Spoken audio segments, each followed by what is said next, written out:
Well, hey there guys, and welcome back. On this week's show, part 2 of our 3-dimensional end grain cutting board.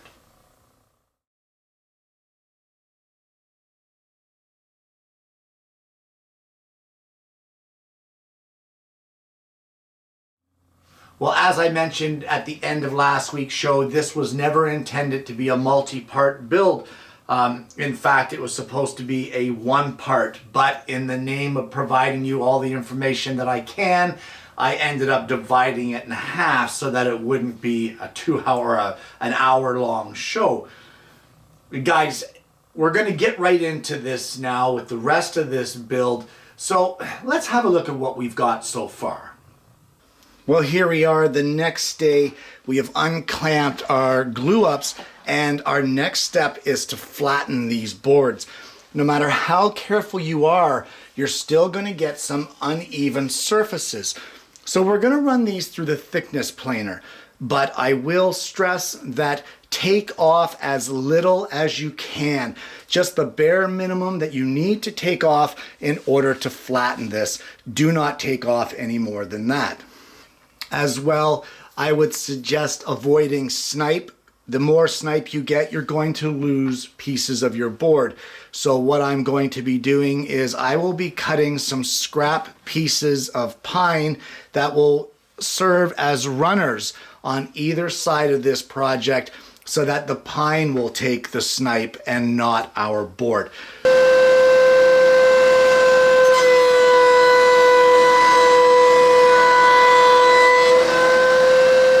Well, as I said earlier, your width of your cutting board is already predetermined by how many of these pieces that you glue together in the second stage of the glue up. Now you need to decide the thickness of your board. For me, I like 1.25 inch thick board, and that will be the thickness of strips that we're going to cut out of this. So I'm going to take this over to the table saw. I'm going to square off the end, and then I'm going to set my fence at 1.25 inches, and I'm going to cut as many strips as I can out of each of these cutting board blanks.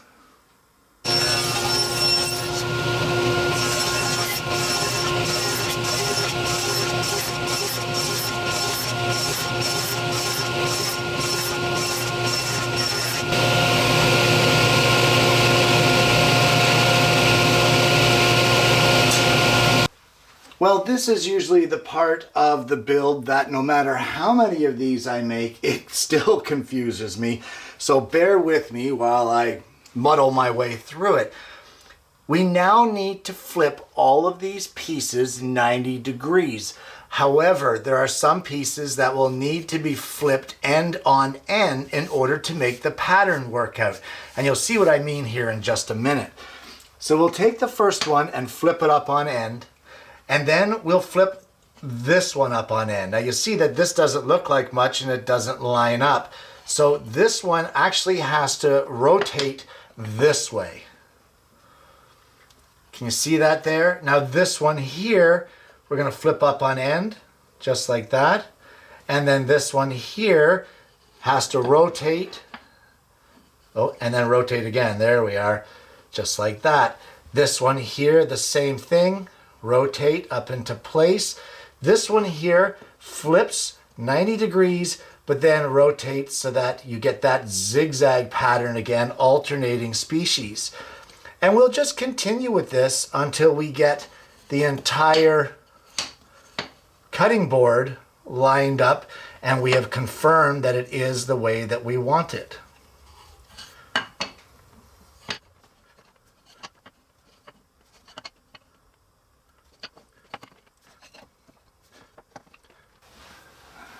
And there it is. Now, because of the geometry of it, we're not concerned about how this edge lines up or this edge. We are more concerned about our 3-dimensional pattern and how it aligns. So even though the edges of the board may not be aligned properly, you still want to make sure that your pattern lines up. And we can always trim the edges of the board afterwards. But for now, There's our board, and we just need to glue it up.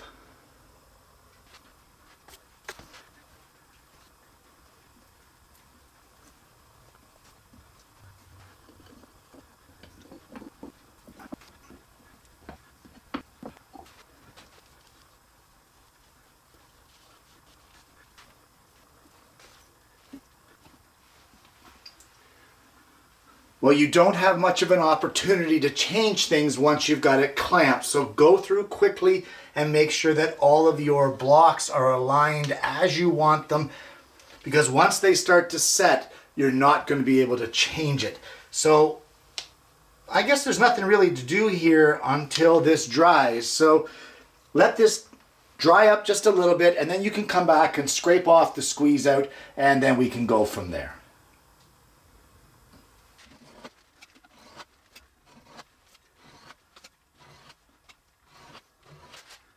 Well, if you don't know what this contraption is, then you did not watch my tutorial on how to make a ukulele. Because what this is my shop-made thickness sander, and this is what we're going to use to level out the top of our cutting boards. I'll post a link for this build in the comments below in case you guys are interested in that. But for now, all we really can do is use this to level out the top and the bottom of our board. If you do not have a thickness sander, don't worry. There are many other ways that you can do it.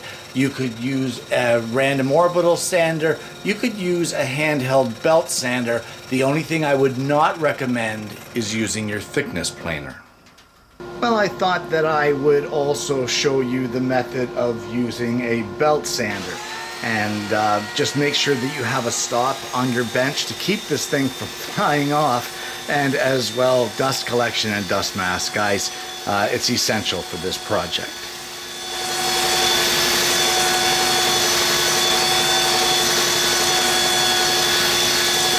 Once you get the boards flat and even, we're going to give them a really good sanding on both the front and the back with an oscillating drum sander. We're going to sand it up to 220 grit.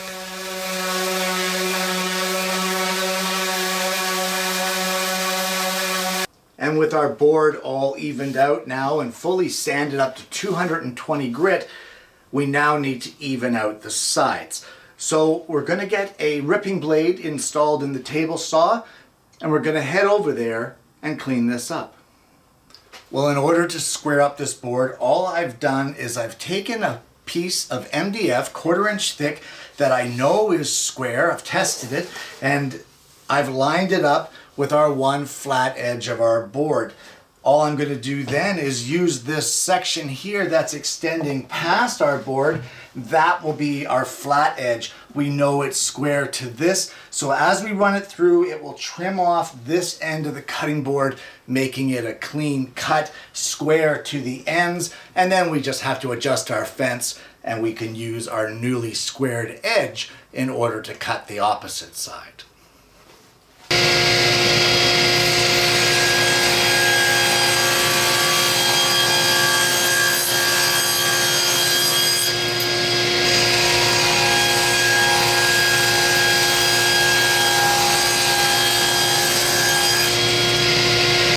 Well, now it's time to route some finger grooves in the short ends of our board here. And for that, I've got a router bit installed here. I'll just give you a close-up of it. This is what it looks like. I have the fence set so that it's even with the guide bearing on it. And I have 2 stops set up here so that I know the start and the finish point of our finger holes. And all I'm going to do is just route these out, starting at this point, sliding it into the bit, and finishing here, pulling away cleanly to get a nice finger groove here for moving the board.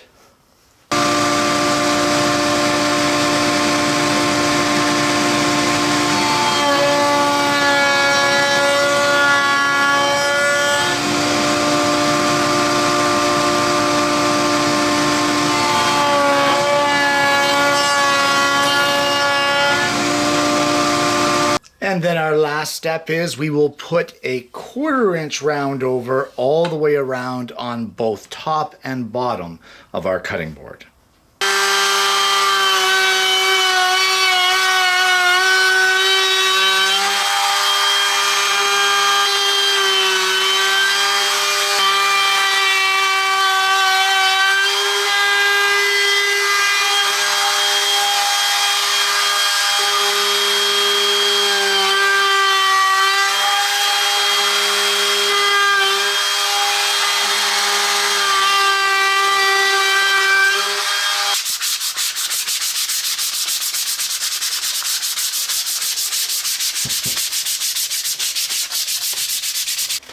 And now that you have it the way that you like it, quite possibly my favorite step in all of this is to apply the finish. And for that I use a mineral oil and paraffin wax mixture.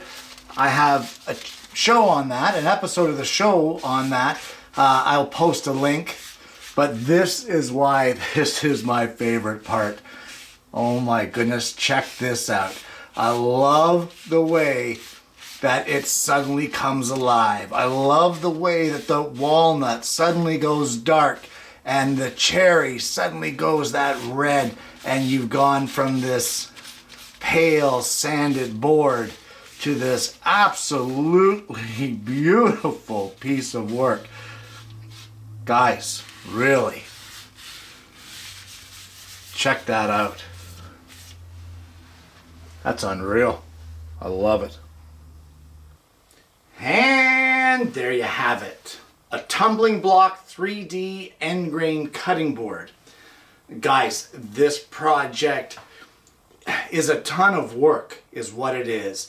End grain cutting boards are not one of those things that you throw together. When you see the prices of these things online and you think, holy crow, that is really expensive, it's not until you start making them that you appreciate the amount of work that actually goes into making one.